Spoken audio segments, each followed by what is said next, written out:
জীৱনত কিছুমান প্ৰশ্ন থাকে যাৰ উত্তৰ কেতিয়াও পোৱা নাযায়। কিছুমান ভুলো থাকে যিবোৰ কেতিয়াও শুধৰাই ল'ব নোৱাৰি। আৰু জীৱনত কিছুমান কষ্ট থাকে যিবোৰ কাকো ক'ব নোৱাৰি। মানুহে কয় জীৱনটো খন্তেকীয়া, কিন্তু নিজৰ আশা পূৰণৰ আগমুহূৰ্তৰ সময়খিনি যে কিমান দীঘলীয়া অনুভৱ কৰাজনে বুজিব। যাৰ ওচৰত আপোনাৰ বাবে সময় নাই তেওঁক কেতিয়াও আমনি নকৰিব, কিয়নো তেওঁলোক তেওঁলোকৰ দুনিয়াত ব্যস্ত। সেয়েহে তেওঁলোকৰ পৃথিৱীত আপোনাৰ প্ৰয়োজন নাই। ভোক শেষ হোৱাৰ পিছত যেনেকৈ ভাতৰ সোৱাদ নলগা হয়, ঠিক তেনেদৰে স্বাৰ্থ আদায় হোৱাৰ পিছত মানুহে আপোনাক ভাল নোপোৱা হৈ যায়। জীয়াই থাকোঁতেই যদি খবৰ কৰিবৰ সময় নাই, তেন্তে মোৰ মৃত্যু হ'লে তাৰ কাৰণ জানিবৰ বাবে ব্যাকুল নহবা, কাৰণ সেই অধিকাৰ তোমাৰ নাই। বগা ধুনীয়া চেহেৰা এটা আছে বুলি অহংকাৰ নকৰিবা। মনত ৰাখিবা, বগা মূলাটোতকৈ আপেলৰ মূল্য বেছি। মানুহে দুখ পাহৰি যাব পাৰে, কষ্ট পাহৰি যাব পাৰে, কিন্তু আপোনজনৰ পৰা পোৱা বিশ্বাসঘাতকতা কেতিয়াও পাহৰি যাব নোৱাৰে।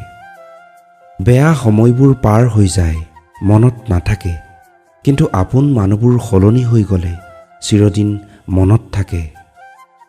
সাপলৈ ভয় নালাগিলেও কিছুমান বিশেষ মানুহক দেখিলে সাপতকৈও বিষাক্ত যেন লাগে। ধুনীয়া বুলি প্ৰেম নকৰিবা, চৰিত্ৰহীনো হ'ব পাৰে। জাবৰ বুলি খালত নেপেলাবা, সোণো হ'ব পাৰে। শিল বুলি খোজ নিদিবা, তোলাও হ'ব পাৰে। দুখীয়া বুলি ঘৃণা নকৰিবা, তেওঁৰো এটা ভাল মন থাকিব পাৰে। প্ৰিয়জনৰ পৰা সঁচা মৰম সন্মান পোৱাৰ পাছত প্ৰকৃত বুজি পোৱা ছোৱালীজনীয়ে কেতিয়াও দামী দামী উপহাৰ নিবিচাৰে। তেওঁৰ বাবে সঁচা মৰম আৰু সন্মানতকৈ ডাঙৰ একো হ'ব নোৱাৰে। এজন মানুহ তেতিয়াই অকলে থকাৰ কথা ভাবে যেতিয়া তেওঁ দেখে যে তেওঁক সকলোৱে ঠগাইছে। মানুহৰ জীৱনটো এডাল মমবাতিৰ দৰে, আনক পোহৰ দি থাকোঁতে নিজেই জ্বলি শেষ হৈ যায়।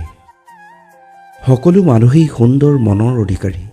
আমি মাথো গুৰুত্ব দিওঁ সুন্দৰ চেহেৰাক, মনটোক নহয়। বিভেদটো তাতেই আহি পৰে।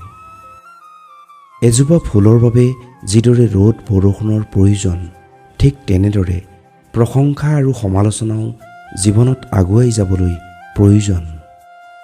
সুখৰ পোছাক পিন্ধাৰ সৌভাগ্য সকলোৰে ভাগ্যত নাথাকে, যিদৰে সপোনবোৰ বাস্তৱ সকলোৰে জীৱনত নঘটে। সপোনৰ ভগ্ন টুকুৰাবোৰ যেতিয়া স্মৃতি হৈ চকুত ভাহে, অশ্ৰুৰ সাগৰত সাঁতুৰি নাদুৰি নিশাবোৰ পাৰ হয় উজাগৰে।